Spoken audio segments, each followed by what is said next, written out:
અને જ્યારે તે બાળકની આંખોમાં જે આંસુ આવતા હોય તો એ માં એ સાડીનો છેડો લઈ છે ને આંસુ લૂછે છે અને એ બાળકને છાનો રાખે છે, બેટા રડીશ નહીં અને કોણામાં બોલે છે. એ સાડીનો મહિમા છે. હવે આપણે જીન્સ કે ટી શર્ટ પહેર્યા હોય અને બાળક રડે પછી તમે કહો કે વૃદ્ધાવસ્થામાં અમારા બાળકો અમને રાખતા નહીં તો ક્યાંથી રાખે?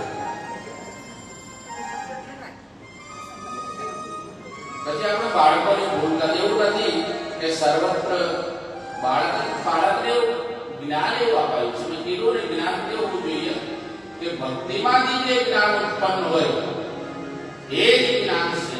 એટલે ભક્તિ દ્વારા જે જ્ઞાન ઉત્પન્ન થાય, ભક્તિ દ્વારા જ્ઞાન અને વૈરાગ્યની પ્રાપ્તિ થાય એ જ જ્ઞાન શ્રેષ્ઠ છે. તો અહીંયા ગઈકાલે પરીક્ષિત મહારાજનું પ્રાગટ્ય કર્યું અને એ શ્રાપિત થયા. 7મા દિવસે પરીક્ષિત મહારાજને તક્ષક નામનો નાગ આવશે અને એનાથી મૃત્યુ થશે.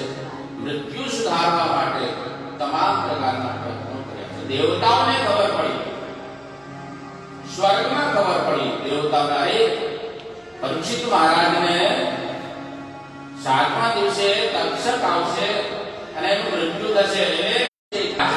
મણીને સરખાવવા માંગો છો? અને પરીક્ષિત મહારાજે આ બાળીને અમૃતને મારે તો ભાગવત કથા શ્રવણ કરવું છે. કદાચ એવું બને કે અમૃત અમર બનાવી શકે, કદાચ બની શકે, પણ નિર્ભર ન બનાવે. માણસનું આયુષ્ય લાંબુ હોય તો આહાર નિદ્રા ભય મેથુનમ છે, એને વારંવાર ડર તો લાગે. કદાચ અમૃત અમર બનાવી શકે પણ નિર્ભય ન બનાવી શકે. એટલે મહારાજ દેવતાઓ તમે તમારા ગામમાં જાઓ, અમારે તમારી જરૂર છે નહીં, અમારે તો નિર્ભય બનવું છે. એટલે મૃત્યુ સુધારવા માટે આ કથા છે. જેને કોઈ પણ પ્રકારનો ભય ન રહે એ નિર્ભય બને છે.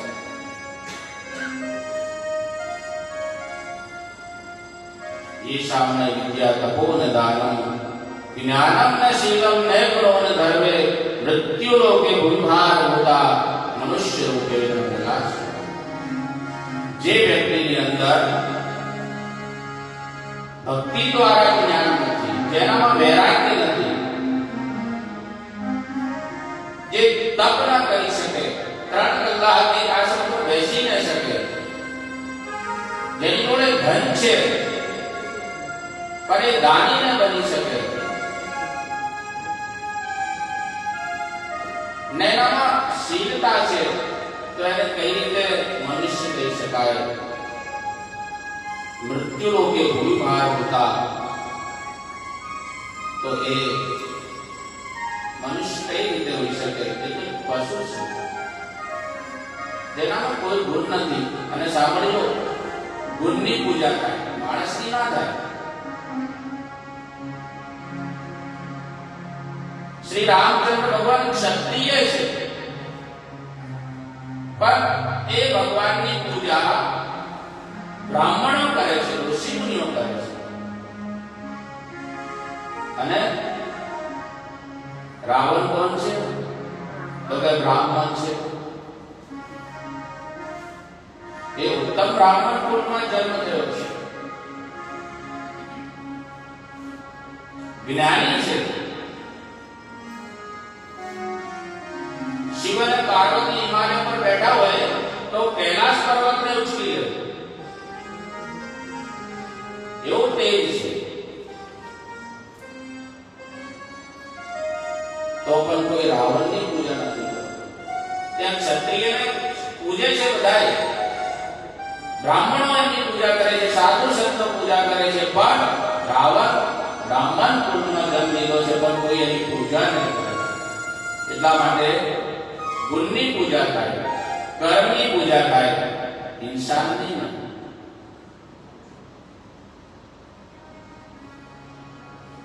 એટલા માટે આ ભાગવત કથા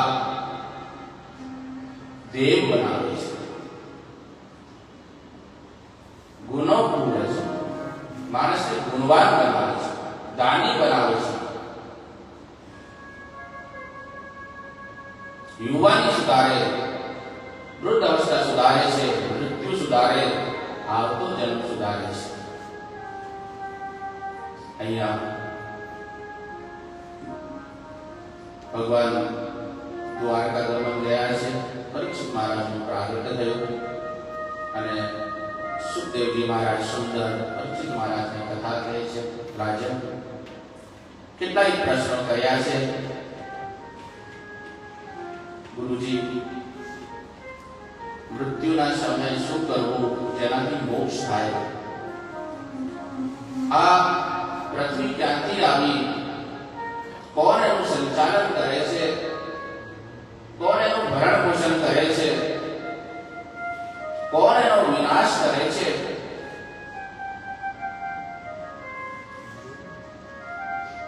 કઈ રીતે આ પૃથ્વીનું પ્રાગટ્ય થયું?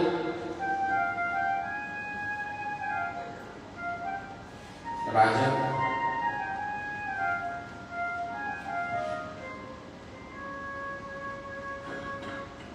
શાંતાકારમ ભુજગશયનમ સુખાવસાને ઈદમેવ સારમ.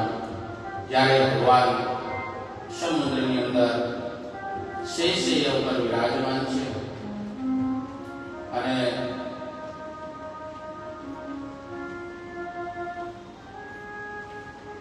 કેટલાય લોકો સુખેથી ઊંઘી જાય ને ત્યારે અનેક પ્રકારના સ્વપ્નો આવતા હોય સુંદર સુંદર. એવી રીતે નારાયણ જે જલમાંથી ઉત્પન્ન થયા છે, ભગવાનને આંખો બંધ કરી અને સ્વપ્ન જોવે છે. સુંદર સ્વપ્નો છે. આવી સૃષ્ટિ હોવી જોઈએ. આવી અનેક પ્રકારની 84 લાખ મુનિઓ, અંડર, શ્વેતર, પૃથ્વી ઇત્યાદિ જે ઈંડામાંથી ઉત્પન્ન થાય, જે જ્વરમાંથી ઉત્પન્ન થાય અને જે કીટાણુ ઇત્યાદિ જે વાયુમાંથી ઉત્પન્ન થાય, એ જલમાંથી ઉત્પન્ન થાય, એવી 84 લાખ યોનિઓ હોવી જોઈએ. એ રીતે ભગવાનને વિચાર આવે છે અને રાજા જેમ વિચાર આવે એમ જ એક ભગવાનની નાભીમાંથી વિચારતાની સાથે કમળનું પુષ્પ બહાર આવે છે અને એ કમળના પુષ્પમાંથી બ્રહ્માજીનું પ્રાગટ્ય થાય છે. 4 અંગ છે બ્રહ્માજી. આમ ચારો બાજુ જોવા લાગે છે. યથા ચતુર્મુખો બ્રહ્મા સર્વલોક પિતામહ. ભગવાનના 4 મુખ છે. ચારો તરફ જોવા લાગ્યા. અને જે બ્રહ્મા હોય, જે ભગવાનની કથા થતી તે બ્રહ્માજી પણ બતાવે છે.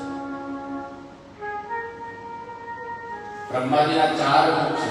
એક મુખથી જુએ કે બધા ભક્તો કમ્પ્લેટ વિરાજમાન છે કે નહીં. ચારો તરફ જુએ છે બ્રહ્માજી, કારણ કે જ્યાં ભગવાન હોય તે બ્રહ્માજી હોય છે. અને બ્રહ્માજીને વિચાર આવ્યો, હું કોણ છું, ક્યાંથી આવ્યો? આપણને પણ વિચાર આવ્યો. અનેક પ્રકારનો વિચાર, સપનાઓ ચાલતા હોય, હું આ કરીશ, તે કરીશ. એ જવાબ આપતો હોવો જોઈએ, હું ક્યાં છું, કોણ છું, ક્યાંથી આવ્યો, મારા શું કાર્ય છે, મારા શું સિદ્ધાંતો છે. બ્રહ્માજી વિચાર કરે છે. આ ભાગવતની અંદર એની આગળની કથા નથી, પણ દેવી ભાગવતમાં છે. અને એ જ સમયે ભગવાનના કાનમાંથી મેલ ઉત્પન્ન થાય અને એમાંથી મધુની કેટકાઓ નામના 2 અસુર ઉત્પન્ન થયા છે. એ પણ જોવા લાગે અમે કોણ છે, ક્યાંથી આવ્યા. અત્રે તત્રે સર્વત્ર ભ્રમણ કરે છે તો બ્રહ્માજી દેખાય છે. બ્રહ્માજીની જોડે પહોંચી ગયા. એટલે અત્યારે પણ જેમ કે દેવ શક્તિ ઉત્પન્ન થાય એમ અસુર શક્તિ પણ ઉત્પન્ન થાય. બ્રહ્માજીને કે અમારી જોડે યુદ્ધ કરો. બ્રહ્માજી કે મને ખબર નહીં હું ક્યાંથી આવ્યો, હું કોણ છું, મને ખબર નહીં હું તમારી જોડે. તમે કોણ છો? કે યુદ્ધ જોઈએ છે. અને બ્રહ્માજી તો વિચાર કરતા કરતા ફરી ભગવાનની નાભીમાં માર્ગ દેખાયો, હું ત્યાંથી આવ્યો અને ત્યાં બ્રહ્માજીના વાત સંભળાય છે, તપ કરો તપ કરો તપ કરો તપ કરો, તપ વગર સિદ્ધિ છે. એટલા માટે જો જે કંઈ પ્રાપ્ત થયું છે તે તપથી પ્રાપ્ત થયું છે. સાયન્ટિસ્ટ વૈજ્ઞાનિક એવું કે અમે બનાવ્યું છે, અમે નહીં, તપથી ઉત્પન્ન. પૃથ્વી તપથી ઉત્પન્ન, બ્રહ્માજીએ તપ કર્યો છે એટલે એ તપથી બહાર ભગવાન પધારે છે. જે કઈ અસુરોએ ભગવાનની ભક્તિ કરી છે, તપ કર્યો. હિરણાક્ષ ઇત્યાદિ હિરણ્યકશ્યપે બધાએ તપ કર્યું છે. તપથી બધી વસ્તુઓ પ્રાપ્ત થઈ. આપણે બધા તપ કરીએ છીએ, માતાજી તપ કરે છે અને તપથી પર અત્યારે કલયુગ પર તપ છે એનું નામ બદલી અને વિજ્ઞાન કર્યું છે. હવે તપ કરે છે.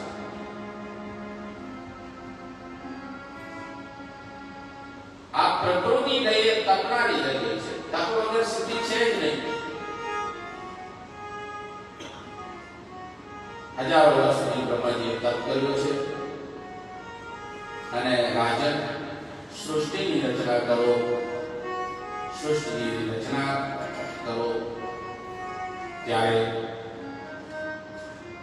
બ્રહ્માજીએ સૃષ્ટિની રચનાની તૈયારી કરી. સર્વપ્રથમ સંકાલી ઋષિ ઉત્પન્ન કર્યા છે. સનક, સનંદન, સનાતન, સનતકુમાર, તમે સૃષ્ટિની રચના કરો. પણ એ જ્ઞાની અને ભગવાનનો અવતાર છે એટલે વિચાર કરશે, મહારાજ અમારે કોઈ મોહ માયામાં પડવું નથી, એ ભક્તિના માર્ગે જતા રહ્યા છે. નારદજીનું પ્રાગટ્ય થયું. નારદજી પણ ભક્તિના માર્ગે ગયા અને એ જ સમયે બ્રહ્માજીને ક્રોધ ઉત્પન્ન થયો. પિતાની વાત તો બાળકોને માને અને જેમ ભગવાન શિવજી અહીંયા પ્રાગટ્ય થાય છે, બ્રહ્માજીને ક્રોધ ઉત્પન્ન થયો અને બ્રહ્માંડમાંથી એક નીલ પુરુષ ઉત્પન્ન થયો અને જે એ નીલ પુરુષ ઉત્પન્ન થાય એમ તરત જ રુદન કરે છે. બોલીએ નીલકંઠ મહાદેવ કી જય. ભગવાન શિવનો પ્રાગટ્ય થાય છે અને જે ભગવાન પ્રાગટ્ય થયો એમ બ્રહ્માજી આજ્ઞા કરી, સૃષ્ટિની રચના કરો, સૃષ્ટિ બનાવો, સૃષ્ટિ બનાવો. એટલે ભગવાન વિચાર કરે, ભોલેનાથ આ ત્રણ મુખ્ય છે, બ્રહ્મા, વિષ્ણુ અને શિવ. તો જેમના જે ગ્રંથો છે, શ્રીમદ ભાગવત પુરાણની અંદર એવું લખેલું છે કે વિષ્ણુ દ્વારા સૃષ્ટિની ઉત્પન્ન થાય. દેવી ભાગવતનું લખેલું છે કે માં શક્તિના આશીર્વાદથી, એમના વિચારોથી આ પૃથ્વીની રચના થઈ. અને શિવ પુરાણમાં ઉલ્લેખ કરેલું છે તો કે શિવની કૃપાથી આ બધું થયું. એટલા માટે બ્રહ્મા, વિષ્ણુ, શિવ એક જ છે અને એમના ઉપરમાં શક્તિ છે, એમનાથી આ સૃષ્ટિની રચના થઈ. ભાગવતની અંદર ભગવાન વિષ્ણુનું વર્ણન છે, એ વિષ્ણુ પુરાણ છે. તો બ્રહ્માજી કહે છે, ભોલેનાથ સૃષ્ટિની રચના કરો. હવે ભગવાનની ઈચ્છા નહોતી મારે સૃષ્ટિની રચના કરવી. શંકર ભગવાનની ઈચ્છા નથી, મને કાર્ય ગમતું નથી, મારે સંહાર કરવાનું કાર્ય કરવું છે. એટલે બ્રહ્માજીએ મને ખોટું કીધું, પુત્રી છે, ના પાડાય નહીં. અને જેમ ના પડાય તો ભગવાન શંકર ભગવાનની દેવી સૃષ્ટિ કરી. તો કે ભૂત, પ્રેત, પિશાચ, યક્ષ, ગંધર્વ, કોઈને મોઢા નહીં, કોઈને હાથ નહીં. અને જેમ સૃષ્ટિ ઉત્પન્ન થઈ તો સંપૂર્ણ જે જગત છે એને ગળવા અસુરો ઉત્પન્ન. ભગવાન બ્રહ્માજી જો એ ભોલેનાથ આવી સૃષ્ટિ તમારું કામ નહીં બંધ કરતો. એટલે ભગવાન શંકર ભગવાન પ્રસન્ન થયા છે. અજન્માનો લોકા હિમવય ભવંતો વિજગતા મનીષા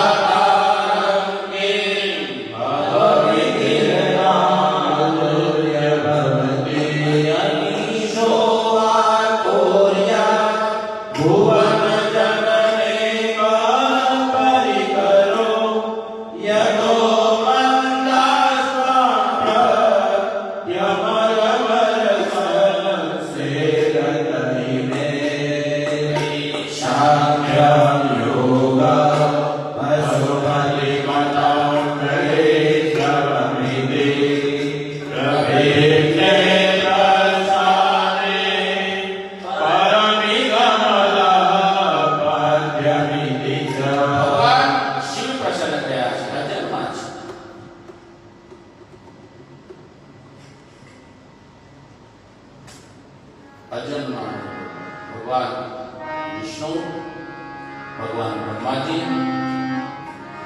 અત્યારે એ પણ દૈવી છે. અને અશ્વસ્થામાં વરી વ્યાસો હનુમાનસ્ય વિક્ષણ કૃપા પરશુરામસ્ય સત્યતે જીવતી. આ 7 વ્યક્તિઓ પર અત્યારે છે. અશ્વસ્થામાં વરી વ્યાસ હનુમાન કૃપાચાર્ય પરશુરામ. બ્રહ્મા વિષ્ણુ મહેશ એમની પાછળ અત્યારે પણ. અને આપણે રહીએ છીએ મૃત્યુલોકમાં. નીચે અતલ તલાતલ વિતલ સુતલ મહાતલ 7 લોક નીચે અને 7 લોક ભૂ ભુવ સ્વ મહ જન્મ તપન સત્યમ. એ 7 લોક ઉપર છે અને એમની ઉપર મણિદીપ છે. ત્યાં માં જગદંબા વિરાજે છે. એમની આજ્ઞાથી આ 3 દેવો થયા છે. જે લોકોને આપણે કહીએ કે તમારે આ કાર્ય કરવાનું છે, જો કદાચ એમની ઈચ્છા ના થાય ને તો ખોટું કાર્ય કરશે. એટલે વ્યક્તિ કહેનારાને વિચાર છે હવે મારે આ કાર્ય કરવું. એટલે લોકો એવા છે આપણે કહીએ કે આ કાર્ય તમે કરો તો એ સારું ના કરે, આપણી ઈચ્છા જ ના થાય. એટલે બ્રહ્માજી એના પાડી ભોલેનાથ તમારું આ કાર્ય છે. તો રાજન ત્યાંથી ભગવાન શિવ કૈલાસ પર્વત પર ગયા છે. આ ભાગવત કથા હિમાલય ઊંચું છે. સમુદ્ર પાતાળની અંદર છે પણ ભાગવત તો ઊંડાણી એટલું બધું છે. ઊંચાઈ પણ એની આટલી બધી છે. અસિદ્ધગીરી સમમ શાસ્ત્ર જલમ સિંધુ પાત્રે. કઈ રીતે એનું વર્ણન કરી શકાય? તો અહીંયા એ બીજો તરત પ્રશ્ન થયો, ગુરુજી મહાભારત થયું ત્યારે ભગવાનના પ્રિય ભક્ત વિદુરજી એ ક્યાં ગયા છે એવું સાંભળ્યું. તો કે રાજન મારા પિતાશ્રી જે કથા લખી એમાં વર્ણન છે કે વિદુરજી સમજાવવા માટે જાય કે ભાઈ આ લડાઈમાં કોઈનું કલ્યાણ નહીં થયું. તમે લડાઈ ન કરશો, જેનો જે ભાગ છે આપી દો, બધું જ થાય પણ ભાઈની જોડે છેતરપિંડી ન થાય, ભાઈનું ન લેવાય. તમે રાજી નહીં થાઓ, બધું જ થાય પણ ભાઈનો અધિકાર છે, ભાઈનો હક છે, ન લેવાય. તમે આપી દો. પણ ત્યાં વિદુરજીનું અપમાન થયું ને એટલે ત્યાંથી વિદુરજી સમજી ગયા છે કે અહીંયા કૌરવોનું કલ્યાણ નહીં થાય. એટલા માટે વિદુરજી મહારાજ ગંગા નદીના કિનારે પહોંચી ગયા છે.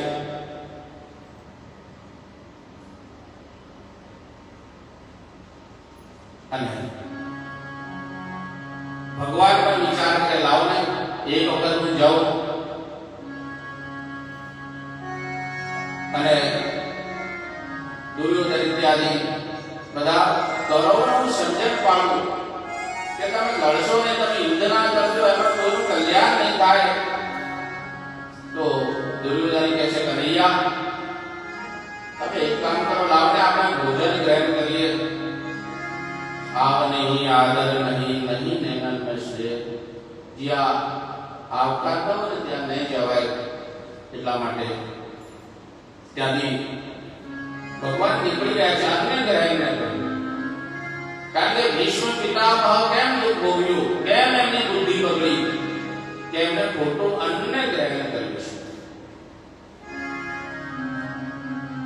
એટલા માટે ભાગવત વારંવાર એવું કહે છે કે તમે અન્ય પવિત્ર ગ્રહણ કરો. તમે જલ જે ગ્રહણ કરો એ પવિત્ર જલ શુદ્ધ તો છે. આપણે એકવાર કાળમાં જલ પીએ શુદ્ધ છે પણ પવિત્રની ગેરંટી નહીં. એને કોને કોને સ્પર્શ કર્યું, કોણ કોને જાણે છે. અને જે પવિત્ર હોય ને એને જલ કહેવાય. એટલા માટે શરીર પવિત્ર ગ્રહણ અને એનાથી બુદ્ધિ પવિત્ર હોય. એટલા માટે ભીષ્મ પિતામહ એ સમયે દુર્યોધનનું અન્ય ગ્રહણ કરીને કઈ બોલી ના શક્યા અને પાપ એમને જોયું છે એટલે એમની આ ગતિ થઈ છે. અન્યને ગ્રહણ કરે, જો અન્ય ગ્રહણ કરીશ ને તો અનર્થ થઈ જશે. તો નિર્ણય ન લઈ શકો કે અન્ય ગ્રહણ ના કર્યું. અને પહોંચી ગયા છે ગંગા નદીના કિનારે. ત્યાં સુંદર ભાવ છે. અને વિદુરજી ત્યાં જઈ સુરબા ધર્મ પત્ની છે, વૈરાગી છે, ભગવાનની બહુ જ ભક્ત.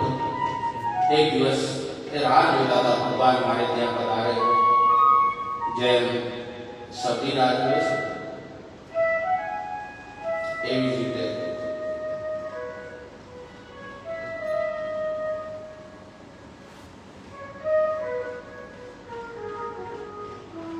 ભગવાન આવ્યા છે. દરવાજો ખટખટાયો. કાકા કાકા કાકા બૂમો પાડે છે. વિદુરજી બહાર આવ્યા, દરવાજો ખોલ્યો છે. અને જેમ દરવાજો ખોલ્યો, કનૈયો આવ્યો છે, કનૈયો આવ્યો છે. સશંક ચક્રમ શક્રીત કુંડલમ શક્રીત વસ્ત્રમ શીશારોષમ પ્રત્યક્ષ દર્શન આપ્યા છે. મને ભૂખ લાગી છે કાકા, ભૂખ લાગી છે. પણ ઘરમાં એ જમવાનું નથી.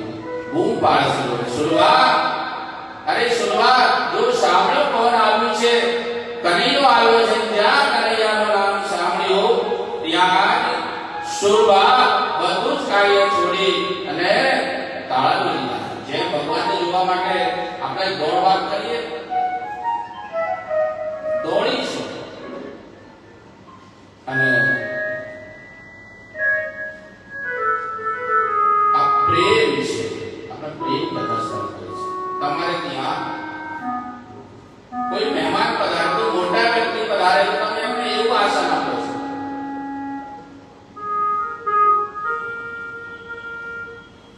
કોઈ ગુરુજી પધારે છે તો આપણે લેવા માટે ગામની બહાર જઈએ છીએ. એ પ્રેમ જુદો, એટલે એવું આપણે આસન આપીએ છીએ. પછી કોઈ આપણા પરિવારના સભ્યો આવે, દરવાજો ખટખટાવે તો આપણે એને સોફા બેસવા માટે આપો. પણ કોઈ આપણો ખાસ મિત્ર આવે, પછી તમારા આસનની નારાયણ હોય, એ જાતે અંદર પ્રવેશ કરે, જાતે આસને બેસી જાય, જાતે બીકમાંથી કાઢીને પાણી પી લે, જાતે નાસ્તો કરી લે.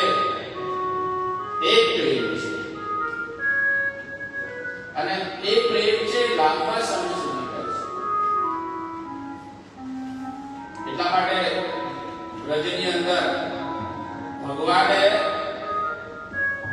જીત કરીને માખણ ખાવું છે. ચોરી ચોરીને કોઈના ઘરમાં જઈને માખણ લઈ લીધું છે.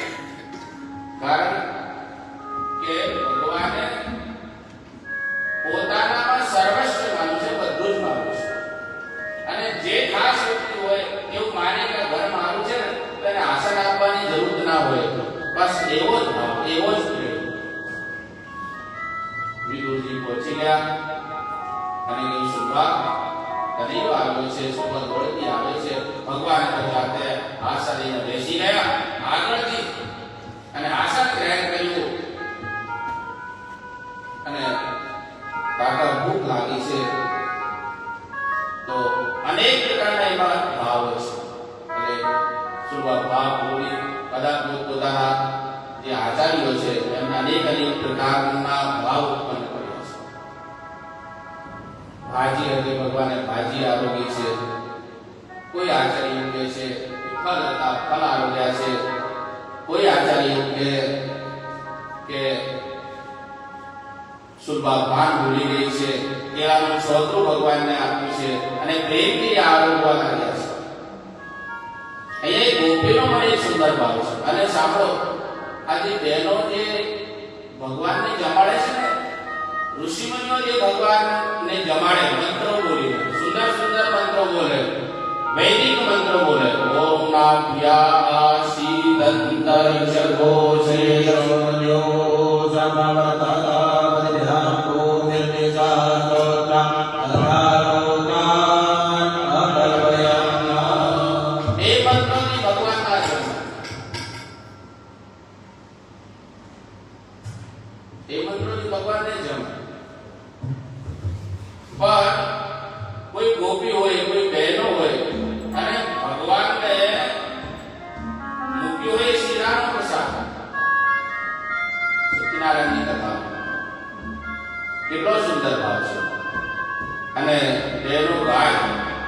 કનને નતુરુદી દૂરે ગોપી પાન ફૂલી ગઈ કનને નતુરુદી દૂરે ગોપી પાન ફૂલી ગઈ કનને નતુરુદી દૂરે ગોપી પાન ફૂલી ગઈ કનને નતુરુદી દૂરે ગોપી પાન ફૂલી ગઈ પાન ફૂલી ગઈ ગોપી કાની ગઈ ગઈ કનને નતુરુદી દૂરે ગોપી પાન ફૂલી ગઈ કનને નતુરુદી દૂરે ગોપી પાન ફૂલી ગઈ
સુંદર ભાવ છે.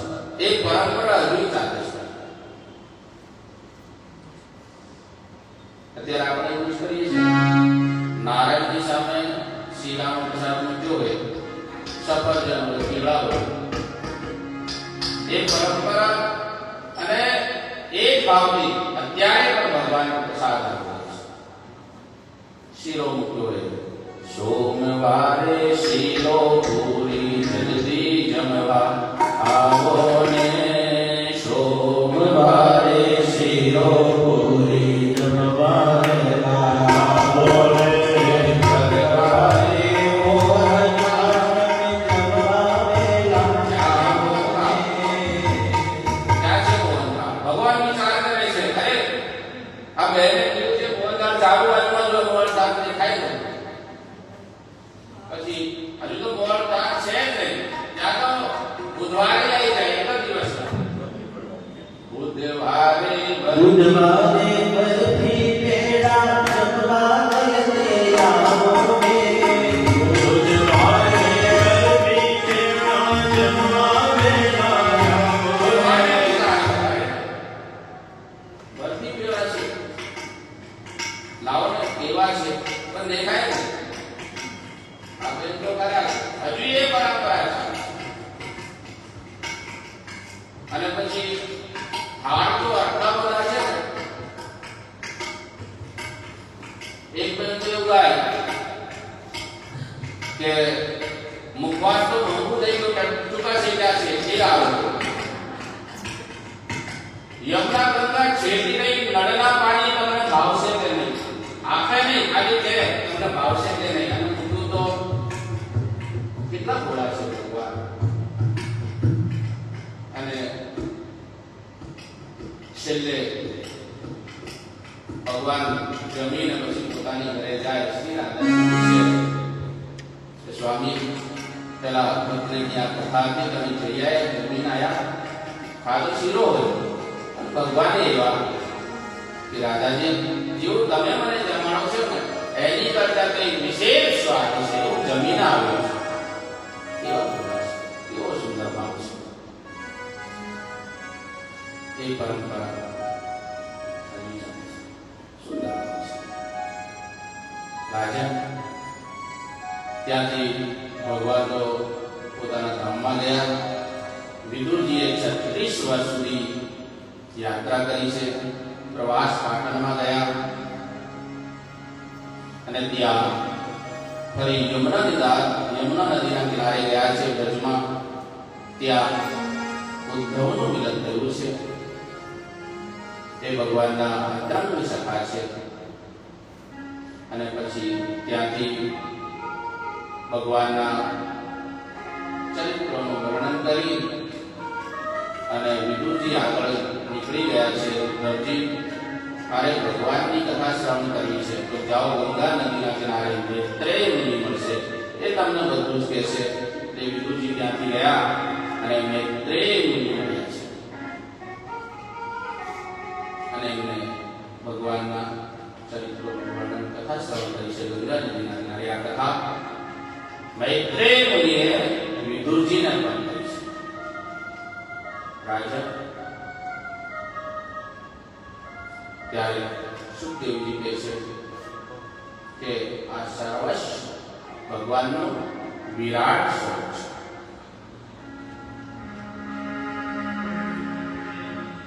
મહારાજ, આ પૃથ્વી ક્યાંથી આવી, કઈ રીતે બની, એ કહો. સુખદેવજી મહારાજ કહે છે, રાજન, યુગ બદલાય, સમય બદલાય અને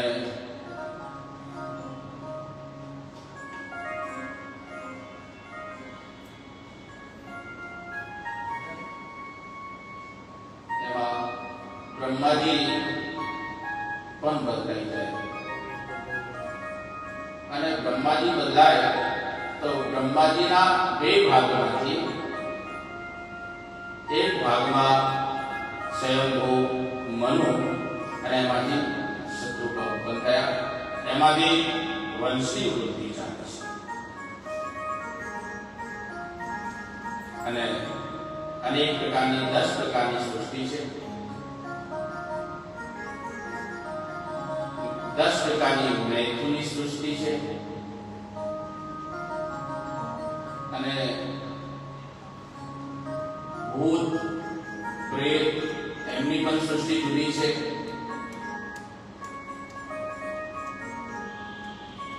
તો એવી રીતે સૃષ્ટિની રચના થઈ અને અહીંયા બ્રહ્માજીએ વિચાર કર્યો, અરે અહીંયા તો અત્ર તત્ર સર્વત્ર જલ છે, જ્યાં જો ત્યાં પાણી છે, રહેવા માટે જગ્યા સ્થાન ક્યાં છે, એવા વિચાર આવે છે.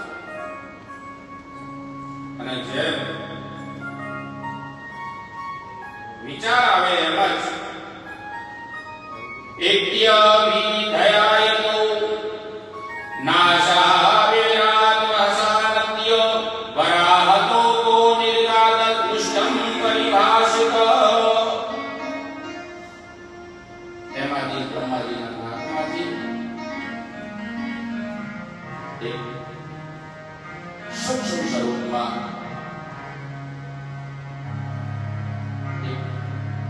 વરાહ રૂપમાં ભગવાનનું પ્રાગટ્ય થયું છે. બોલીએ વરાહ ભગવાન કી જય. અને તરત જ વિશાળ રૂપ ધારણ કર્યું છે. ત્યાંથી નીકળી ગયા છે. અહીંયા દેવતાઓને ખબર પડી, રાજન હિરણાક્ષ અને હિરણ્યકશ્યપ. તો હિરણાક્ષ નામનો જે અસુર છે એ પૃથ્વીને લઈને સમુદ્રમાં ગયો છે. એ સમુદ્રમાંથી પાતાળ લોક છે. ગંગાજીનું પ્રાગટ્ય થયું સ્વર્ગમાંથી પૃથ્વી પર આવી અને પૃથ્વી પર આવી કેટલાય લોકો બોલે છે કે સમુદ્રમાં ખાલી થઈ ગઈ, સમુદ્રમાં મળી ગઈ.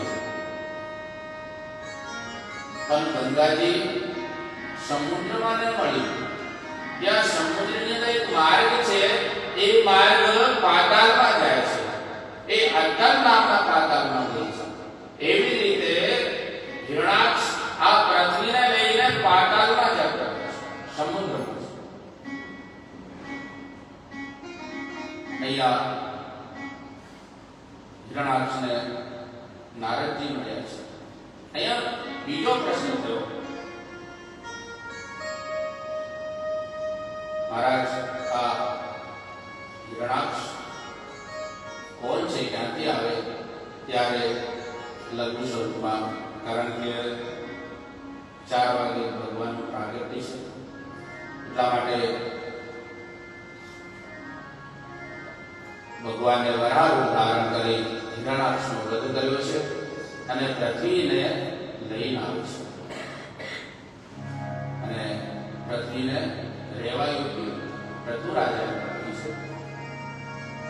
તો એક સમયે રાજન વૈકુંઠની અંદર સનક સનંદન સનાતન સનત કુમાર ચાર દેવો ગયા અને જઈ અને દ્વારપાલ જયને રોકે છે અને શ્રાપ આપ્યો. એમના શ્રાપથી આ બે અસુર બન્યા છે. આ કથા ત્યાંથી શરૂઆત થાય છે. કેમ? તો કે શબ્દો ઉત્પન્ન થયા.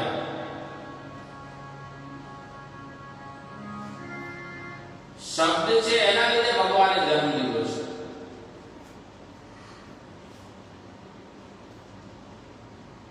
સનત કુમાર જય વિજયનો તર્ક કરે છે, અમારે જવું છે, એટલે શ્રાપ આપ્યો. અને શ્રાપ આપ્યો તો જાઓ તમે અસુર થશો.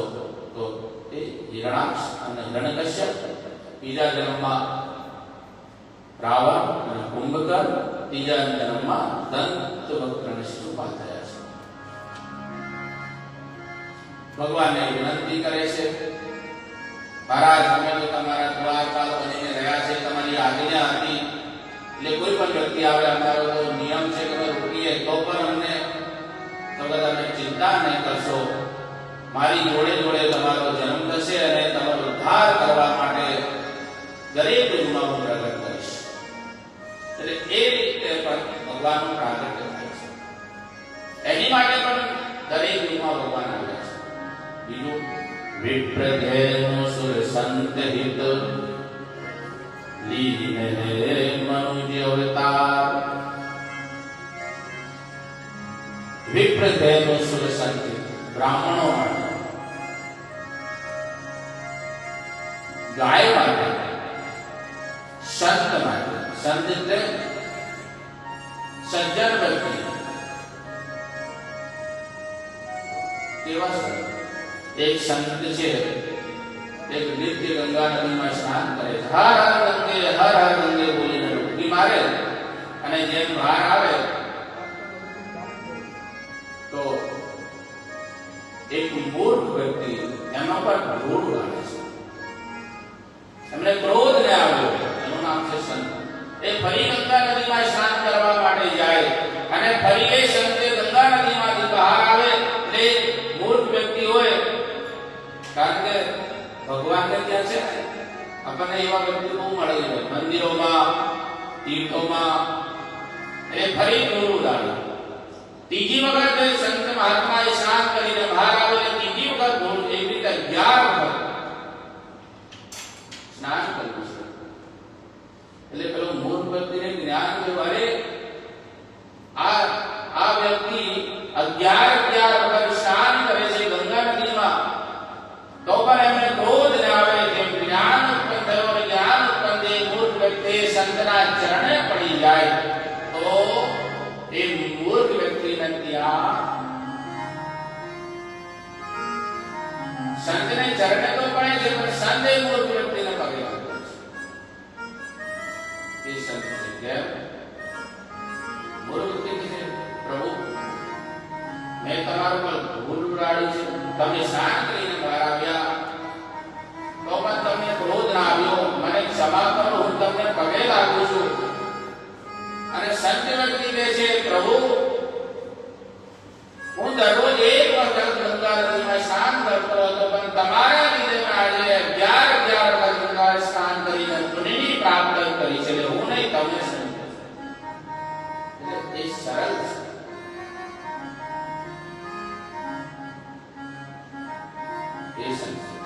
બ્રાહ્મણ વિપ્ર ધૈર્ય શુદ્ધ સંત એટલે સજ્જન વ્યક્તિ એમની માટે ભગવાનને વારંવાર પ્રતિક્રમ આવવું પડે છે. તો રાજન આ બે અસુરોનું પ્રાગટ્ય થયું. એક વખત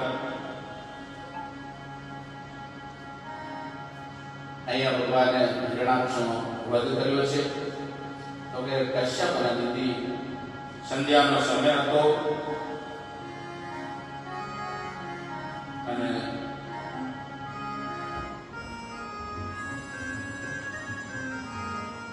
સંધ્યાનો સમય ભજનનો હોય, ભગવાનની ભક્તિનો હોય. એ સંધ્યાના સમયે આ પૃથ્વી પર બધા જ દેવી દેવતાઓ ભ્રમણ કરતા હોય અને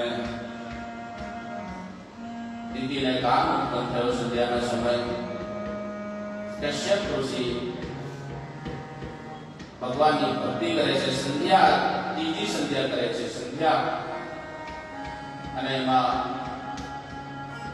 કામ ઉત્પન્ન થયો અને કામના લીધે આ બે અસુરો પ્રગટ થયા છે. ફરી અફસોસ થયો એટલે માતાએ આ બે અસુરોને 100 વર્ષ સુધી ગર્ભમાં ધારણ કર્યા છે અને આ પૃથ્વી પર નાશ થવા લાગ્યા. પૃથ્વી પર તેજ વધ્યું, અનેક પ્રકારના સંકટો આવવા લાગ્યા. પછી એમનો જન્મ થયો અને ભગવાને આ હિરણાક્ષનું વધ કર્યું છે. રાજન આગળ જતા ભગવાને અહીંયા વરાહ ધારણ કર્યું. આગળ કપિલ મુનિના અવતારમાં આવ્યા છે. સિંધુ સરસ્વતી નદીના કિનારે સરોવરની અંદર ત્યાં ભગવાનનું પ્રાગટ્ય થયું છે અને દેવજીને અમૂલ જ્ઞાન આપ્યું છે. પૂજા કઈ રીતે કરવી, દર્શન કઈ રીતે કરવા અને ભક્તિ કઈ રીતે કરવી, કોને ભક્તિ કરવી, આ બધા જ્ઞાન આપ્યું છે. અને પછી એક સમય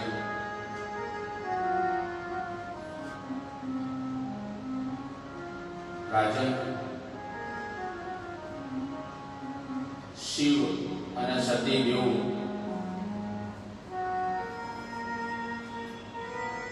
હિમાલયની અંદર વિરાજમાન પૂછે છે. પર્વતોને પૂછે છે મારી સીતાને જોઈ તે કઈ રીતે ભગવાન હોઈ શકે. સતીને ખબર નહીં આ વિયોગ નહીં, આ પ્રેમ છે અને પ્રયોગ આ પ્રેમની અંદર જ વિયોગ થાય છે. પ્રેમમાં જ પુત્રની પ્રાપ્તિ થાય. મહાદેવ સમજાવે છે, સતી સમજે નહીં અને પતિની વાત નહીં માની એટલે ભગવાને કીધું જાઓ તમે જાતે જોઈ આવો. સતીએ સીતાનું રૂપ ધારણ કર્યું અને ભગવાનની જોડે ગઈ છે. એક વખત તો ભગવાને વાત કરી નાખ્યો, પણ પછી ખબર પડી કે આ પરીક્ષા લેવા માટે. તો ભગવાને પૂછ્યું, હે દેવી, શિવજીને છોડીને ક્યાં આવ્યા છો? ક્યાં છે તમારા પતિદેવ? એટલે પછી અહીંયા સતી માતાને ચમત્કારો થયો છે અને ભગવાને ભોલેનાથે સતીનો ત્યાગ કર્યો છે. હવે અફસોસ તો થયો, પણ ભગવાન ભોલેનાથે તરત જ આસન કરી. અત્યાર સુધી ભગવાન શંકર ભગવાન પત્નીને ડાબી સાઈડમાં રાખે છે, પણ હવે સામે આસન પત્નીનું સ્થાન 4 જગ્યાએ ડાબી સાઈડ છે. દાંપત્ય જીવનનું ભરપૂર સુખ જોતું હોય ને તો પત્નીને ડાબી સાઈડમાં રાખવા. ભગવાન શિવ પાર્વતીને ડાબી સાઈડમાં રાખે છે. તમે દરેક મંદિરમાં જાઓ, ભગવાન કૃષ્ણ ભગવાન શ્રી રાધાજીને ડાબી સાઈડમાં રાખે છે. ભગવાન રામચંદ્ર ભગવાન સીતાજીને ડાબી સાઈડમાં. તમે જુઓ,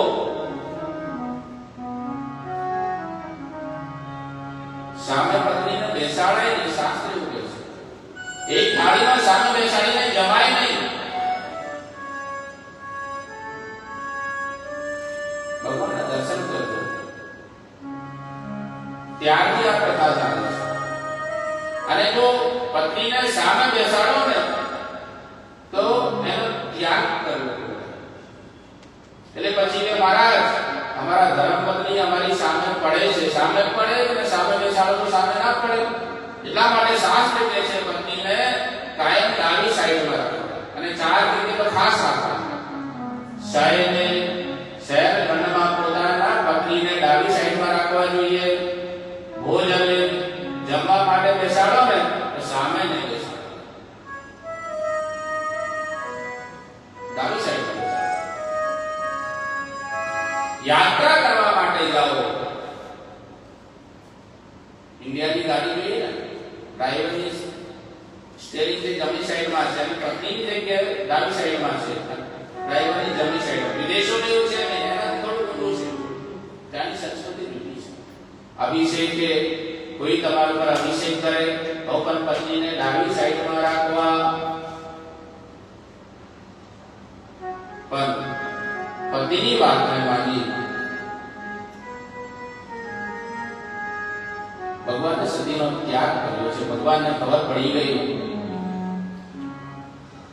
એટલા માટે રાજન એક સમયે ગંગા નદીના કિનારે દક્ષ પ્રજાપતિએ યજ્ઞની તૈયારી કરી છે.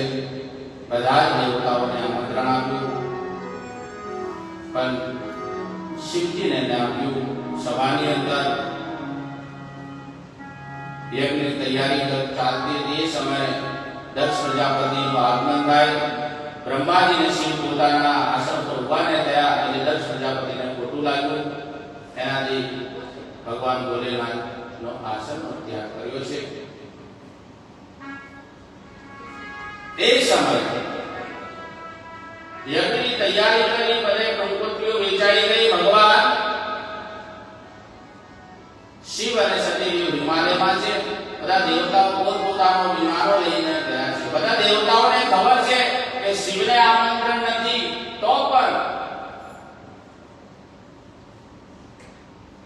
આપણે એવું કહીએ છીએ સોસાયટીમાં રહેતો હોઈએ ને તો પાડોશીને તે કંકોત્રી ના હોય ને તો આપણે ગાડી લઈ નીકળીએ ને ઘરની આગળ હોર્ન વગાડીએ, ક્યાં જાઓ છો? પેલા ભાઈના લગ્નમાં. વધારે એને દુઃખ થાય. પણ એવું જ કાર્ય દેવતાઓ કરે છે. ત્યાંથી પસાર થાય ને એટલે દેવીને પૂછે, દેવી તમે હજુ તૈયાર ના થયા? અહીંયા પિતાશ્રી યજ્ઞ કરે છે. સતીને ખબર પડી, ભગવાનને કહે છે, સ્વામી મારે જવું પડશે, તમારે તર્ક થયેલું છે, હું પિતાજીને કહીશ, સમજૂતો કરીશ. એટલે પછી અહીંયા પતિની વાતને માની અને ભગવાન શંકર ભગવાન સમજી ગયા. એટલે દેવી તમે જાઓ. બે ઘરને મૂક્યા છે જોડે. સતી ગયા અને ત્યાં આસન ને જોયું, ભગવાન શિવની સ્થાપના ને જોઈ. દક્ષ પ્રજાપતિ પિતાએ પણ મોં ફેરવી લીધું. માની જોડે ગઈ, માએ આવકાર આપ્યો છે, પતિનો અપમાન સહન ના થયો અને એ અપમાન સહન ન થયો અને પછી પિતાને કહ્યું છે, પિતાશ્રી તમે શિવને નથી ઓળખતા, શિવ કોણ છે? આંખો બંધ રાખી આચમન કર્યું છે. 3 પ્રકારનો પ્રાણાયામ કરી અગ્નિને આમંત્રણ આપ્યું છે. ત્વમ ક્રતુષ ત્વમ હવિષ ત્વમ હુતાસસ્વયં અગ્નિમન્તસવી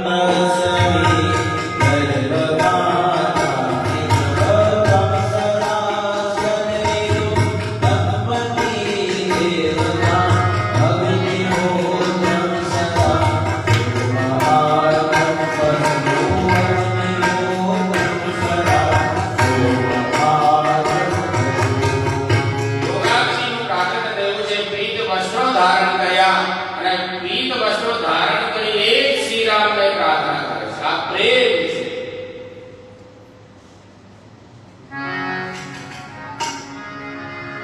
નારાયણને પ્રાર્થના કરી, ભગવાન ભોલેનાથને પ્રાર્થના કરી અંતના સમયમાં, હે સ્વામી મારાથી ભૂલ થઈ, તમે ક્ષમા કરો, પણ જન્મો જન્મ સુધી મને પ્રાપ્ત થજો. આ પ્રેમ છે.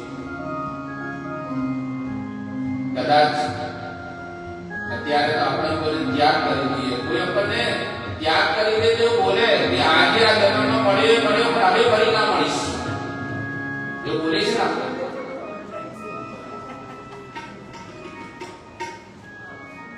તો આ જન્મમાં તો મળી પણ ફરી આવતા જન્મમાં ના મળીશ, એવું કહે છે. આ કલયુગ છે. શ્રી રામજી સીતાજીનો ત્યાગ કર્યો છે, અને જ્યારે સીતા માતા પૃથ્વીમાં સમાય, આંખોમાં અશ્રુની ધારા છે, વિરહ વેદના છે, ત્યારે પણ સીતાજી રડતા રડતા કહે, સ્વામી આ જન્મમાં તમે મળ્યા, આવતા જન્મમાં તમે મળજો, ભવો ભવ સુધી તમે મળજો, એવું બોલ્યા છે. અને પાર્વતીએ પણ એ શબ્દો કહ્યા છે. આ પ્રેમ છે. ભાગવત કથાની અંદર દરેક કથાની અંદર પ્રેમ રસ રહેલો છે. એમાં કોઈ ફળિયું છે જ નહીં. માત્ર ને માત્ર રસના આપણે ગ્રહણ જ કરવાનો છે. અગ્નિનું પ્રાગટ થયું છે,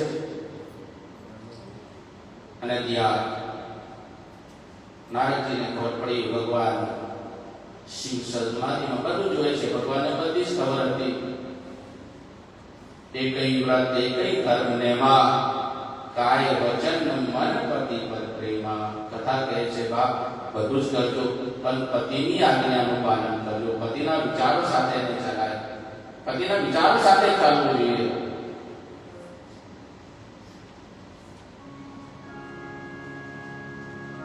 અને અગ્નિ પ્રજ્વલિત થઈ, સતીએ અગ્નિ સ્નાન કર્યા છે. અહીંયા શિવને ખબર પડી, શિવ સમાધિમાંથી જાગી ગયા છે. અને જેમ સમાધિમાંથી જાગ્યા એમ ભગવાન ભોળેનાથ છે, બહુ જ પ્રિય છે. માત્ર એક જલ તમે ચડાવો ને તો પણ એ પ્રસન્ન થઈ જાય, પણ જો ક્રોધિત થાય ને તો તાંડવ. આ ભોલેનાથ છે. તમે એવું ના સમજતા કે ભગવાન ભોલેનાથ બહુ સીધા છે.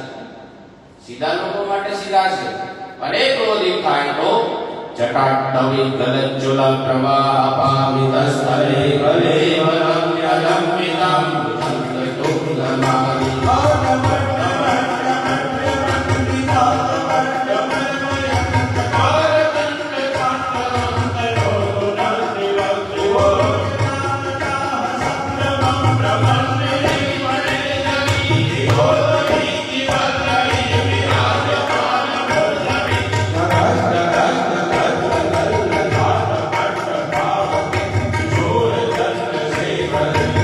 Oh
નામનો ગ્રંથ વિશાળ રૂપ ધારણ કર્યું. ભગવાન જેવો સ્વરૂપ ભગવાન શિવનું છે એવા સ્વરૂપમાં ઉત્પન્ન થઈને ભગવાનને ભગવાન આજ્ઞા કરો. વીરભદ્ર પોતાના ગણોને લઈને ત્યાં પહોંચી ગયા છે. યજ્ઞનો વિધ્વંસ કર્યો. શુક્રાચાર્ય ઇત્યાદિ એમના જે આચાર્યો હતા, કોઈની આંખો ફોડી નાખી છે, કોઈની મૂછો કાઢી નાખી છે, કારણ કે જેમને ભગવાનની નિંદા કરી. અને ત્યાંથી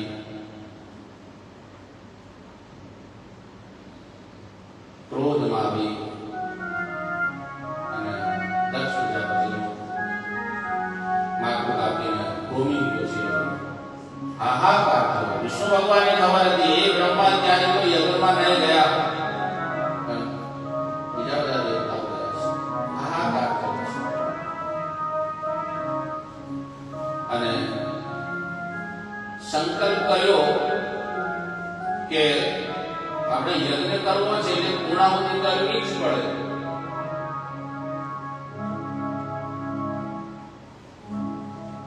બ્રહ્માદિ દેવતાઓ જો આ પૂર્ણાહુતિ નહીં થાય તો આ પૃથ્વીનો વિનાશ થઈ જશે. એટલે બ્રહ્માદિ ઇન્દ્રાદિ દેવતાઓ ભગવાન શંકર ભગવાનની પાસે ગયા છે. શિવજીને પ્રાર્થના કરી. બધા દેવતાઓ ભોલેનાથ